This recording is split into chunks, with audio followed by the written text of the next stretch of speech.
परम पूज्य गुरु प्यारी साध संगत जी, राधा स्वामी जी, आज हम एक ऐसे दुर्लभ अवसर पर चर्चा करने जा रहे हैं जो 26 जुलाई 2025 को टोरंटो, कनाडा की धरती पर घटित हुआ। उस दिन केवल सवाल जवाब नहीं हुए, बल्कि संगत को ऐसा अनुभव मिला जो आत्मा को झकझोर देने वाला था। और इस सब के केंद्र में थी गुरु की वाणी, हुजूर की मुस्कान और बाबा जी की एक सधी हुई पंक्ति, मर जाना मंजूर है पर किसी जीव को कष्ट देना मंजूर नहीं। यह वाक्य मात्र शब्द नहीं था, बल्कि जैसे आत्मा के तल पर उतरने वाली बिजली थी जिसने हजारों साध संगत को रुला दिया। बाबा जी की वह बात मर जाना मंजूर है जब एक युवक ने अपनी बीमारी के कारण मांसाहार करने की विवशता बताई और कहा कि डॉक्टरों ने भी कोई निदान नहीं दिया। तब बाबा जी ने बहुत स्पष्ट शब्दों में जवाब दिया, मैंने आज तक कोई ऐसी बीमारी नहीं सुनी जो सिर्फ मांस खाने से ही ठीक हो। फिर जो बात बाबा जी ने कही वो हर उस इंसान के लिए आईना है जो संसार की सुविधा के लिए करुणा को कुर्बान कर देता है। मर जाना मंजूर है पर किसी जीव को मारना, उसे कष्ट देना मंजूर नहीं। यह केवल उपदेश नहीं था, यह एक जीवदया का शिखर था। यह बताने के लिए था कि सच्चा प्रेम, सच्चा अध्यात्म तब शुरू होता है जब हम दूसरे के दुख को अपना दुख माने। राहु, केतु और ग्रहों का भ्रम कर्म ही मुख्य है। एक बहन ने जब ग्रहों की बात की तो बाबा जी ने बहुत सुंदर उत्तर दिया, ग्रह भारी नहीं होते, हमारे कर्म भारी होते हैं। कितनी सरल बात है पर कितनी गहरी।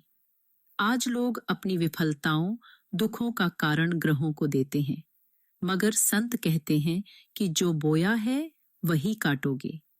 राहु केतु अगर होते भी हैं तो वे भी हमारी ही कर्मभूमि के बंधन हैं।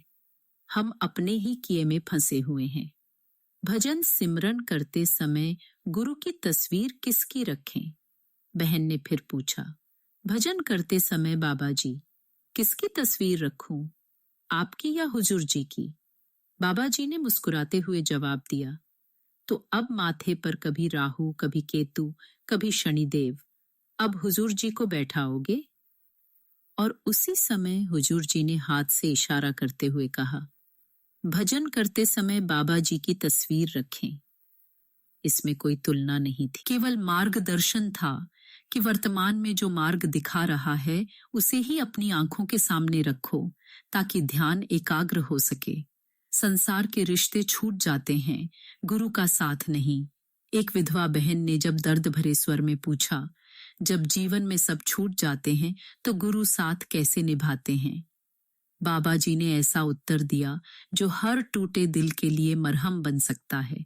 जब यह संसार तुम्हें अकेला छोड़ देता है तब गुरु और भी करीब हो जाते हैं। वो बाहर नहीं, तुम्हारे भीतर बैठ जाते हैं, तुम्हारे आंसुओं के साथ बहते हैं, तुम्हारी तन्हाई में तुम्हारा साया बनते हैं। यह सच्चाई है संगत जी। दुनिया छीन सकती है छाया, पर गुरु अपनी परछाई भी हमें दे देते हैं। क्या बिना गुरु के सच्चा प्रेम संभव है? एक लड़की ने पूछा, क्या बिना गुरु के भी सच्चा प्रेम किया जा सकता है? बाबा जी बोले, हाँ किया जा सकता है, लेकिन वह प्रेम अधूरा रह जाएगा। जैसे शरीर हो लेकिन आत्मा न हो।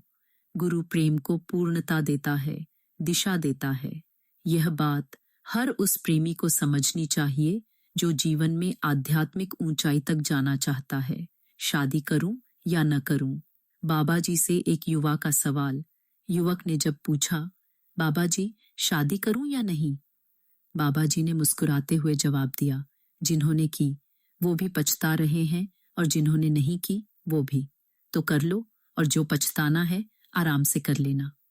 हंसी में कही यह बात गहराई से बताती है कि जीवन में निर्णय हमें स्वयं ही लेना होगा। गुरु केवल हमें सोचने का नजरिया देते हैं। नामदान की उम्र 30 से 22 तक का सफर। कभी नामदान की उम्र 30 साल थी, फिर 24 हुई और अंततः एक युवक की भावुक अरदास पर बाबा जी ने उम्र घटाकर 22 साल कर दी।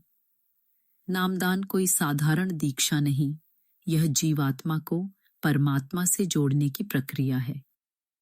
बाबा जी ने उस समय कहा था, अगर तुम पहली क्लास में पास नहीं हो पाए तो दूसरी क्लास में कैसे जाओगे? यानी जब तक हम पहले सत्संगों, शिक्षाओं को अपने जीवन में उतार नहीं पाएंगे, आगे बढ़ने की बात बेमानी है। रबिया बंसरी की कहानी समर्पण की पराकाष्ठा। इस सत्संग की आत्मा है रबिया बंसरी की कहानी। कैसे एक गरीब, अनाथ, सताई हुई लड़की सिर्फ मालिक के नाम से जुड़कर रूहानी बुलंदियों पर पहुंच गई।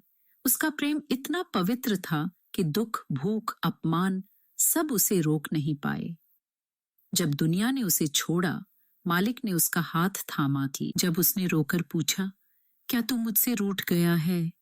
तो जवाब आया, बेटी, मैं तुझसे रूठा नहीं, तेरे भीतर बैठा हूं। रबिया का जीवन हमें यह सिखाता है कि प्रेम में कुछ पाने की लालसा नहीं होती। प्रेम केवल देने का नाम है, नाम का, समर्पण का, हृदय का। प्रेम, समर्पण और गुरु का साथ। संगत जी, इस पूरे सत्संग में एक ही ध्वनि बार बार सुनाई देती है, गुरु के बिना कुछ भी पूर्ण नहीं है। संसार के दुख, रिश्तों की दूरी, ग्रहों का डर, बीमारी की असहायता, सबका समाधान एक ही जगह है, गुरु की रहमत में, भजन सिमरण में। मर जाना मंजूर है का अर्थ आत्महत्या नहीं है। इसका भाव यह है कि हमारा जीवन इतना निर्मल हो जाए कि किसी के लिए कष्ट का कारण न बने। अंतिम संदेश। बाबा जी कहते हैं, जो हर सांस में मालिक को हाजिर नाजिर समझता है, उसके सिर से मालिक कभी रहमत का हाथ नहीं हटाता। तो आइए हम भी उस रबिया की तरह, उस युवती की तरह, उस भावुक संगत की तरह अपने जीवन में सच्चे प्रेम, समर्पण और साधना को जगह दें। राधा स्वामी जी। कृपया कमेंट में राधा स्वामी लिखें, और अगर अभी तक आपने चैनल रूहानी खजाना सब्सक्राइब नहीं किया है तो जरूर करें। अगली बार फिर मिलेंगे एक नई रूहानी रचना के साथ।